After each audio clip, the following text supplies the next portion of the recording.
It's sad. All right, gentlemen, let's move straight to our last conversation. 16 terrorists neutralized, 11 kidnapped victims rescued, an enemy logistics network disrupted. Now, these are the gains recorded by troops of the Joint Task Force Northeast Operation Hadinkai in a series of coordinated counter-offensive across Borno State. This is contained in a statement by the Media Information Officer of Operation Hadinkai, Lieutenant Colonel Sani Uba. Now, according to Uba, the operation followed a failed midnight attack by ISWAP fighters on the forward operating base in Auno on the 5th of February, which was decisively repelled by troops of Sector 1 with superior firepower. They said the troops, in synergy with the Civilian Joint Task Force, launched a follow-up offensive on the 9th of February along the Komala axis in Konduga local government area. Now, according to him, troops pursued the fleeing terrorists up to the Gidankaji axis, neutralizing 16 of them, while several others escaped with gunshot wounds. I mean, BKO, the Nigerian Armed Forces, I mean, doing all of this, these successes, these victories, how significant will you say is this victory? We are happy with the momentum that troops of Operation Hadinkai are enjoying at this time. Our troops have been bruised a number of times. The supreme sacrifice will still be made by troops going forward. That's true. But they are doing very well at this time, and I must commend the leadership of the army. I must commend General Wahab for the good work that he and his men are doing. The GOC, the theater commander Abdul Salam, is making consistent progress in that area, which is the biggest war theater in our country.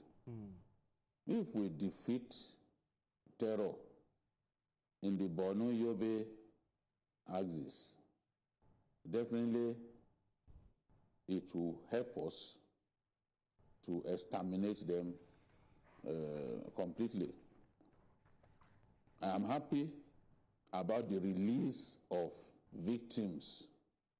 16 insurgents neutralized in the Gidankaji area of Konduga local government, not Konduga, Konduga. In the Chibok, Damboa axis, the same thing happened. 9 civilians successfully rescued.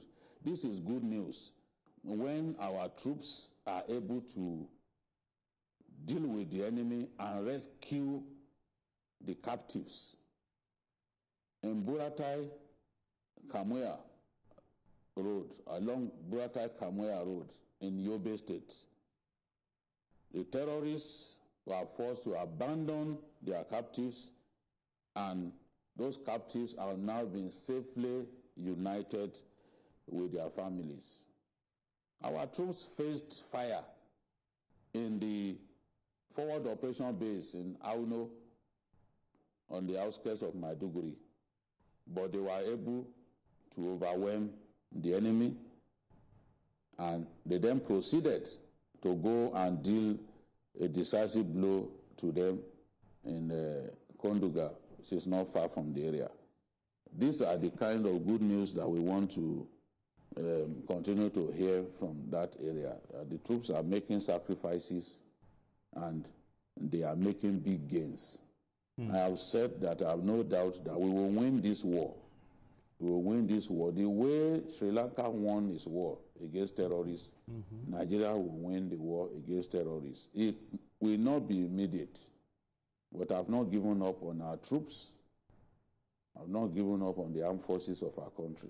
I'm confident that victory will come our way. Yes, we are all confident. Sooner than later. Yes, sooner than later, we are all confident. I mean, these operations indicate that there's a sustained pressure, even gains, you know, against these insurgents. That is what we've been praying for all this while. And I'm just happy for the change in strategy in tackling this. You take the war to them. you take the word to them. Don't wait for them to react first. And wipe them out from the surface of this country. We need to change. I'm happy that I learned today that the Nigerian Army took delivery of some APC, armored vehicles and all that, and some trucks from France. It shows that there's a change in the way we tackle this. I want to believe that if you had sustained this fight in this manner in time past, this wouldn't have. I mean, all this ragtag army and all that. I mean, you cannot. If a country is really serious to take the bat, I mean, where are they coming from? Exactly. They are domiciled within your country, and you can't say you don't know where they came from. They are within us. We know them. They know us. So why are you saying you can't tackle it? So that's why I said, I'm happy we're changing strategy, and I hope another thing is to sustain it. Sustainability. Another thing is to sustain it, so that they will know this time around we're not joking about it. You can't sit and watch some miscreants from nowhere take over your country, and it's happening over time, and you look helpless. So if you now wake up suddenly and say, enough is enough, Nigerians should be happy about it, because lives has been taken. I pray for our troops, that God will continue to guide them, protect them, while they sacrifice for the nation. It's not easy, because this is war in another form. So again, as I said, I pray the present administration sustain it, and whoever is going to succeed will take it over after 8 years from where he stopped. Because we cannot stop suddenly. We've seen issues like this before. They go, they take away these people, and then after some days they leave and they come back.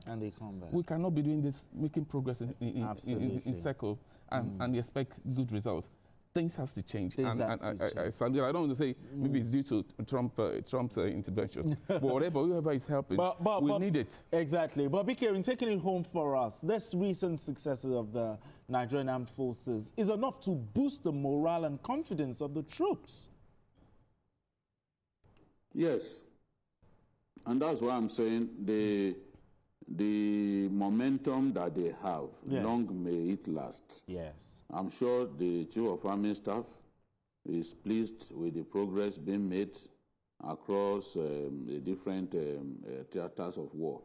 If you see the progress being made in Kogi State, for example, you will be happy. They are dismantling terror cells, they are dismantling camps. Batijo, the notorious criminal terrorizing our people in Kogi State, they've dismantled his cell and he has fled, and they killed a good number of his men. So they are working with the Office of the National Security Advisor, the DSS DG, who used to work in Kogi. He understands the terrain. Kogi is making good progress against the enemies of our people. And the army is very, very much involved in this, and I'm happy. Kogi has invested in drones. Those drones are serving justice to these good-for-nothing people. It makes me happy. And now they are also addressing the logistic supplies for these people, especially in Borno and Kogi State. So this is the kind of progress that we want to continue to see. Under the leadership of the Chief of Army Staff, I'm confident that our army will continue to make progress in the war against terror and banditry. Yes, we're all confident. Anyway, I think it's a fine place for us to leave it. Thank you so much, BKO. I've really missed you on the show. Trust me, I've really missed you on the show. Thank you so much for having this conversation with us. Tony Waje. Thank you so much for doing this with us. Appreciate you for coming around. Thank you so much. And that's it on Journalist Hangout today. Join us tomorrow for another episode of the program. You can watch the repeat broadcast of this episode tonight at 11. Join us on Sunday from 1:30 to 3:30 p.m. for Journalist Hangout on Sunday. We are on YouTube at youtube.com/TVC News Nigeria. I am Benga Oreshegun. Bye for now, and God bless Nigeria.